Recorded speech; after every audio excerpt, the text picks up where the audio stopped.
हिंजवडी औद्योगिक क्षेत्रातील tempo travels जळितकांड प्रकरणात धक्कादायक बाब उघड झाली आहे। या दुर्घटनेमध्ये 4 कर्मचाऱ्यांचा होरपळून मृत्यू झाला होता, पण ही दुर्घटना अपघात नव्हती तर घातपात होता, असं धक्कादायक वास्तव पोलीस तपासामध्ये समोर आलंय। बस चालकानेच हे अग्निकांड कसं घडवून आणलं, बघूयात याविषयीचा हा रिपोर्ट। तो अपघात नव्हे, घडवून आणलेला घातपात।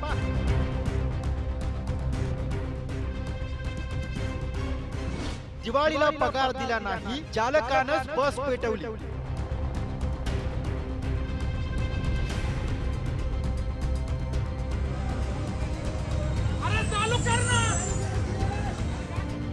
कर्मचाऱ्यांकडनं हिडीस-फिडीस 4घांना जिवंत जाळलं।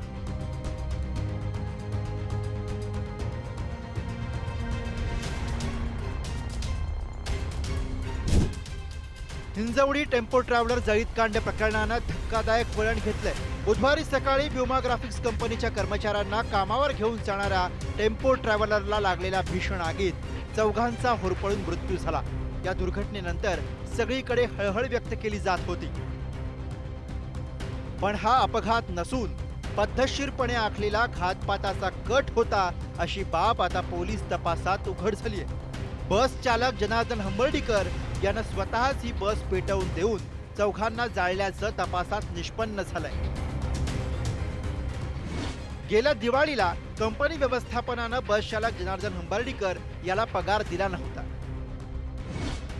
बस चालक असून सुद्धा त्याला कायम हिडीस-फिडीस केलं जायचं। कंपनीतील 3 कर्मचाऱ्यांशी त्याचा वाद झाला होता। त्या रागातून बदला घेण्याच्या हेतूनं बस चालकानं सगळं कटकारस्थान रचलं। प्रिंटिंग मशीन आणि शाई साफ करण्यासाठीचं बेंझिन केमिकल त्यानं गाडीत आणून ठेवलं। टोनर पुसण्यासाठी लागणाऱ्या चिंध्याही टेम्पो ट्रॅव्हलरमध्ये ठेवल्या। हिंजवडी जवळ आल्यावर त्यानं काडेपेटीतील काडीनं चिंध्या पेटवल्या। त्यामुळे आगीचा भडका उडाला आणि 4 कर्मचाऱ्यांचा जागीच कोळसा झाला। गाडीचा जो चालक आहे जनार्दन हंबर्डीकर, वय 54 वर्षे, यांनी घातपात रचून केमिकल बेंझिन सोल्युशन आपल्या त्याच कंपनीतून आणून 1 लिटर बेंझिन सोल्युशन स्वतःच्या ड्रायव्हिंग सीटच्या खाली ठेवलं होतं आणि त्याच्या खाली कापडाच्या चिंध्या ज्या कंपनीत त्या प्रिंटिंग कंपनीत वापरल्या जातात त्या चिंध्या ठेवल्या होत्या आणि बनाव करून प्लॅन करून आगपेटी लावून त्यांनी तो ब्लास्ट घडवून आणलेला आहे, ज्या ब्लास्टमध्ये 4 लोक हे मयत झालेले आहे। यामध्ये गुन्हा दाखल करायचं प्रक्रिया सुरू आहे। आरोपी मेडिकल कस्टडीमध्ये आहे, तो इंज्युर्ड आहे, त्याला ताब्यात घेण्याची प्रक्रिया आम्ही करत आहोत।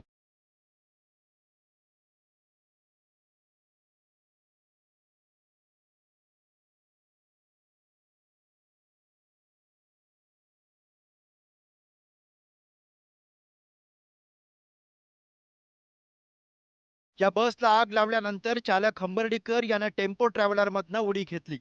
त्याची एक्सक्लुझिव्ह सीसीटीव्ही दृश्य सर्वात आधी पुढारी न्यूजनं दाखवली।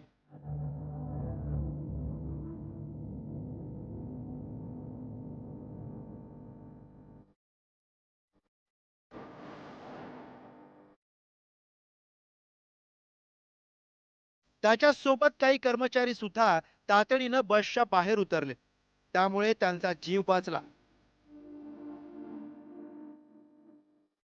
या घटनेमुळे संपूर्ण हिंजवडी औद्योगिक क्षेत्र हादरून गेलंय। दिवाळीत बोनस न मिळाल्याच्या रागातून एवढं मोठं हत्याकांड घडलं, त्यामुळे औद्योगिक क्षेत्रातील कामगारांच्या सुरक्षेचा प्रश्न पुन्हा एकदा ऐरणीवर आलाय।